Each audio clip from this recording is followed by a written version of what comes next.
According to a new poll, voters say that a second term for President Obama is undeserved and that the country is worse off now than it was when he took office. We're going to be discussing this and analyzing it today on Faith and Freedom. I'm Matt Barber, Vice President of Liberty Counsel Action.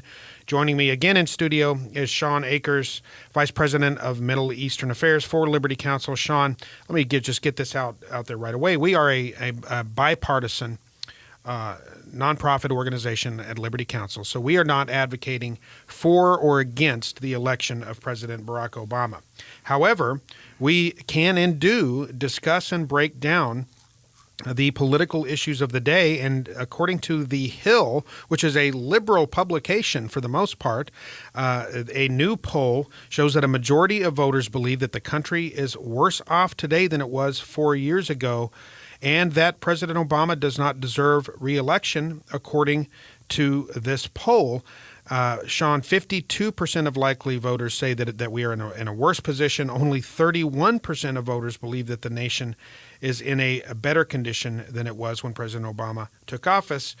Interesting when you consider, for instance, back in 1980, during the campaign leading up to the clash between Ronald Reagan and Jimmy Carter, we know how that turned out. Ronald Reagan famously looked into the camera and asked the American people, are you better off now than you were 4 years ago? That seems to be the question that is kind of prevalent right now in this current election cycle.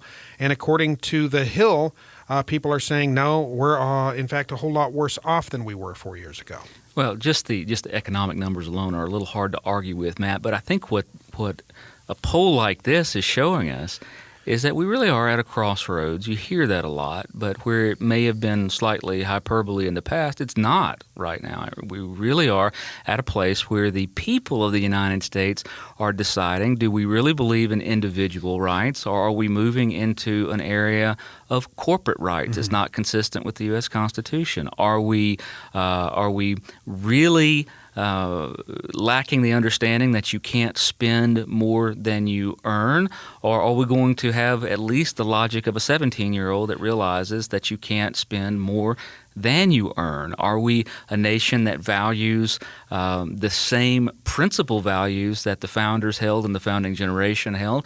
Or have we outgrown that, so to speak, or devolved away from that to become a European mock-up that exists on an entirely different set of values? That's really what we're seeing. But when you ask this fundamental question, when you take it out of the theoretical, what do you think about these heavy philosophical ideas? And you ask it in a simple way, are you better off than you were, or are you worse off than you were? It's a little hard to claim better when unemployment is still rising, when the dollar that you had 4 years ago buys less now than it did 4 years ago, when gas prices are going back up again, when it's harder more to than send double 4 years ago. More than double, mm-hmm. When it's harder to send your children to college, when it's much easier to find off time because employers have less to pay. It's just not a hard question to answer. Well, and so it's a little surprised that less than a third of Americans who have answered that question, 31%, have said that we're in worse shape than we were 4 years ago. You hear liberals, a liberal establishment who have been pushing for these very policies that got us into this fix that we're in, these Euro-socialist policies to spend your way out of debt, which just absolutely boggles the mind, even from a common sense standpoint. How do you spend your way out of debt? There are actually those in high-level positions of power right now who believe that works and have tried it for the past 4 years, and so naturally that's gotten us into trouble. We've dug ourselves a hole that, will we get out of? I don't know. Now, we need to keep in mind, polls are just a flash That's right. in time. They just show, and there's still a little time between now and November. Will President Obama's numbers improve? Will they get worse? That remains to be seen. But the point is, at this particular point in time, there is a very negative vibe, if you will, across America. Well, but Matt, it also, I wouldn't want to misinterpret what this poll says. This poll says that people are saying that they're worse off than they were 4 years ago. That doesn't necessarily show an indication of how they're going to vote. Let me show you what I mean. If, for instance, you are unemployed right now because things are worse off, as a principal matter, you may want to vote one way, but as a practical matter, you may need to vote. You may feel the need, and in honesty, you should never sacrifice principle for an immediate short-term gain. But you may be in a position of asking yourself, do I vote for the candidate who says he's going to fix jobs so I can get a better job, but how likely and how fast, or I need more unemployment benefit right now, which candidate's going to support greater unemployment benefits, for instance, or greater entitlements, for instance. You see what I'm getting at is you can be in a position of knowing as a citizen both that that one line of thought is going to lead to worse things, but will also answer a short-term gain.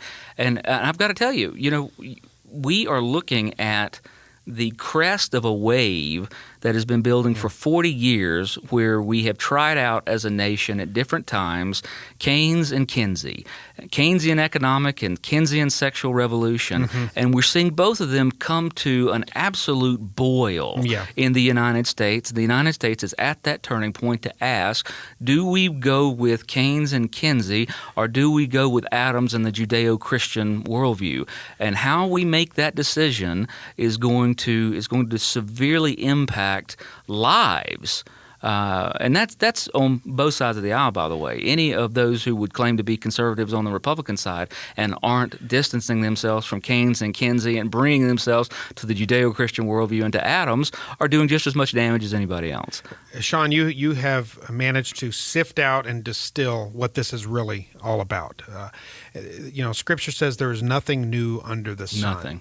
And to bring this up to a 30,000-foot level, this is about an epic clash of worldviews. That's what it is. Diametrically opposed worldviews. You mentioned Kinsey and Keynesian economics and Keynesian sexual immorality, if you will. They go part and parcel, hand in hand. This is a worldview that says that is rooted in secular socialism.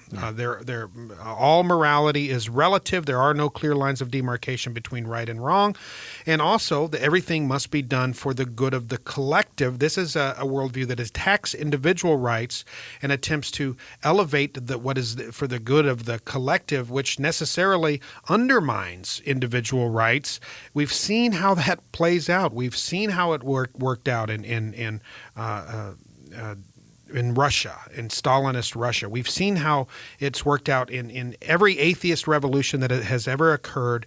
The bodies stack up by the tens of millions. Now, am I saying that if President Obama is reelected, bodies are going to stack up? Of course not. But the point is this fundamental clash between a worldview that says we are God and a worldview that says we are accountable to a sovereign God.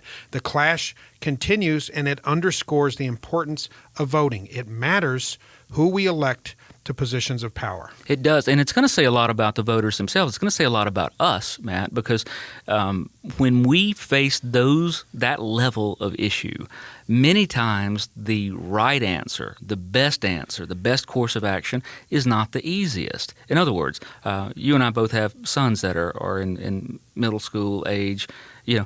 Doing homework is not what they want to do. Doing homework is the way, though, that they get to be the people that they need to be. If you gave them a poll, I dare say that they would vote for swimming and fishing 10 out of 10 times over doing homework.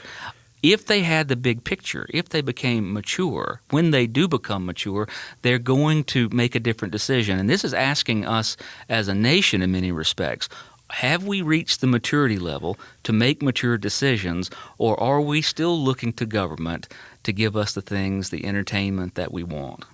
Well, this is why we ask this election season, as we do with every election season, that you vote your values, that you vote for the principles that our founding fathers found near and dear, principles rooted in Scripture, biblical principles. This is what our nation was built upon. The historical record is clear. Elections have consequences. Elections matter. When you go into that voting booth, It does matter who you pull the lever for. Become informed, become educated. Find out what the candidates stand for and vote your values. To become part of Liberty Counsel's mission, go to lc.org or give us a call, 1-800-671-1776.